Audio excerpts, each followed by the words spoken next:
अब आइसोटोनिक नाम पहले देख, आइसो मतलब सेम, टोनिक मतलब कैपेसिटी, कंसंट्रेशन, सोल्यूशन मतलब सोल्यूशन, यानी आइसोटोनिक सोल्यूशन मतलब ऐसे सोल्यूशन जिनकी आपस में कंसंट्रेशन बराबर हो। मिसाल देता हूँ, NaCl 0.9% NaCl।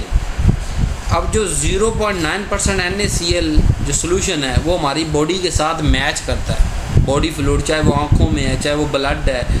तो अब NaCl 0.9% NaCl और हमारे बॉडी फ्लूइड दोनों को क्या कहेंगे, आइसोटोनिक, कि उसकी जो आयंस मौजूद है 0.9% NaCl के अंदर, हमारी बॉडी के अंदर, इनकी दोनों की टोनिसिटी बराबर है, दोनों का ऑस्मोटिक प्रेशर बराबर है।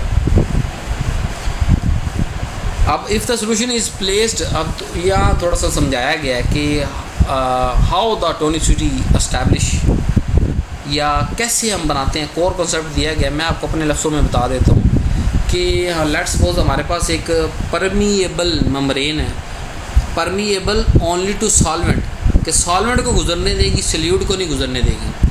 अब एक तरफ हम कंसनट्रेटेड सल्यूट रखेंगे, एक तरफ सोल्यूशन रखेंगे। अब होगा क्या, जो सॉल्वेंट के पार्टिकल वो सोल्यूशन से मूव करके कंसनट्रेटेड की तरफ चले जाएंगे और एक ख़ास हद तक ये ट्रांसपोर्ट जारी रहेगी जब तक वो दोनों तरफ, दोनों साइडें जो हैं मेम्ब्रेन की वो बराबर नहीं हुई थी। पहले क्या था, एक तरफ सोल्यूशन था, दूसरी तरफ सिर्फ सॉल्वेंट था, सिर्फ सल्यूट था। अब क्या था, एक तरफ सोल्यूशन था, दूसरी तरफ सिर्फ सल्यूट था। अब उस सोल्यूशन में से सॉल्वेंट पार्टिकल निकलेंगे, उस मेम्ब्रेन को क्रॉस करेंगे और सल्यूट वाले पोर्शन के अंदर आके मिक्स होकर उधर भी सोल्यूशन बना देंगे। और जब दोनों बराबर कंसंट्रेशन, बराबर टोनिसिटी, बराबर ऑस्मोटिक प्रेशर वाले सोल्यूशन बने जाएंगे तो वहाँ पर प्रोसेस रुक जाएगा। अब आपके जहन में आता है सर सल्यूट क्यों नहीं मूव कर रहा, और अल्लाह के बंदो सल्यूट से तो वो मेम्ब्रेन ही परमिएबल नहीं है, यानी सल्यूट को नहीं गुजरने देती, वो सिर्फ सॉल्वेंट को गुजरने देती है, चाहे दाएं से बाएं जाए, बाएं से दाएं जाए। तो सल्यूट सॉल्वेंट के अंदर मौजूद है, सोल्यूशन के अंदर मौजूद है, वहाँ से निकलेगा, कंसनट्रेटेड सल्यूट की तरफ जाएगा। तो इस फिनोमिने को आप जो है वो अचीव करने को आइसोटोनिसिटी कहते हैं, इन सोल्यूशंस को आइसोटोनिक सोल्यूशन कहते हैं। अब इनका जो प्रेशर होता है वो भी मेंटेन होता है। अब प्रेशर है किस चीज़ का, मिसाल कैसे आइसोटोनिक सोल्यूशन, यानी अगर दो सोल्यूशन को हम कंपेयर करें और उनका ऑस्मोटिक प्रेशर सेम हो, यानी आयन कंसनट्रेशन उनकी सेम हो, तो उन दोनों सोल्यूशन को हम आइसोटोनिक सोल्यूशन कहेंगे और इस प्रॉपर्टी को आइसोटोनिसिटी कहेंगे। मिसाल मैं आपको पहले दे चुका हूँ कि 0.9% NaCl हमारे ब्लड के साथ आइसोटोनिक है। मतलब अगर हम 0.9% बॉडी के किसी भी एक पार्ट पे हम फेंकेंगे, आँख के अंदर डाल लेंगे, ब्लड के अंदर लगा देंगे, तो ना कोई इरिटेशन होगी और ना कोई और डिस्टर्बेंस होगी। क्यों? क्योंकि उसके अंदर वैसी ही आयन कंपोजिशन है, वैसी ही आयन कंसनट्रेशन है जैसे हमारी बॉडी फ्लूइड की है।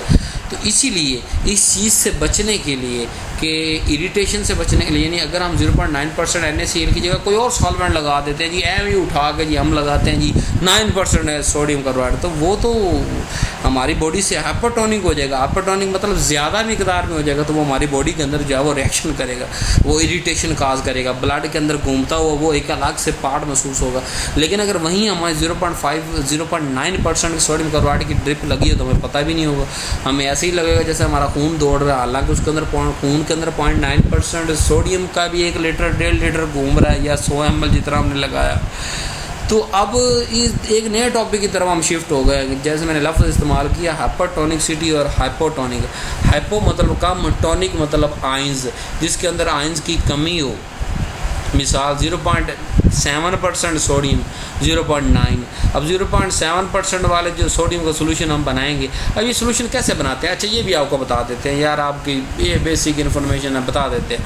0.9% का मतलब ये है कि आपने 0.9 ग्राम सोडियम क्लोराइड लेना है 100 ml सोल्यूशन के लिए, यानी 100 ml वाटर लेना है, उसके अंदर 0.9 ग्राम सोडियम डाल देना है, तो वो क्या बनेगा, 0.9% सोडियम क्लोराइड सोल्यूशन बन जाएगा।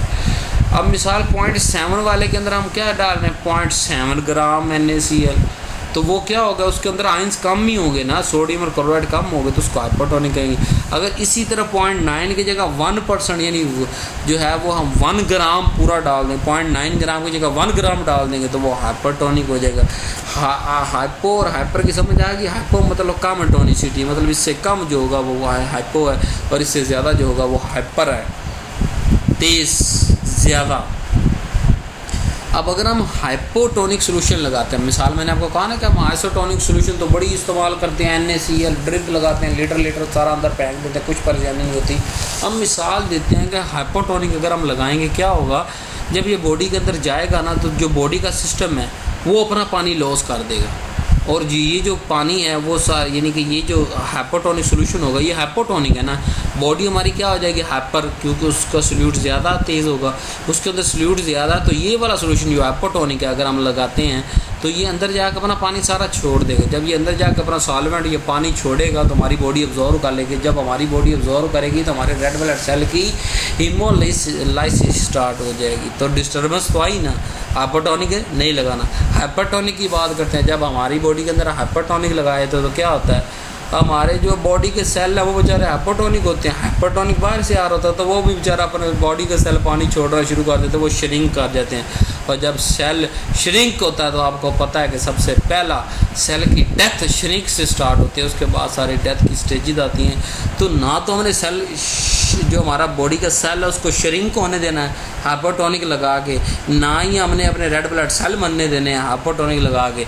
तो फिर हमें फिर पंगा लेने की ज़रूरत क्या, हम लगाते ही आइसोटोनिक हैं, इसीलिए हम आइसोटोनिक IV भी लगा सकते हैं।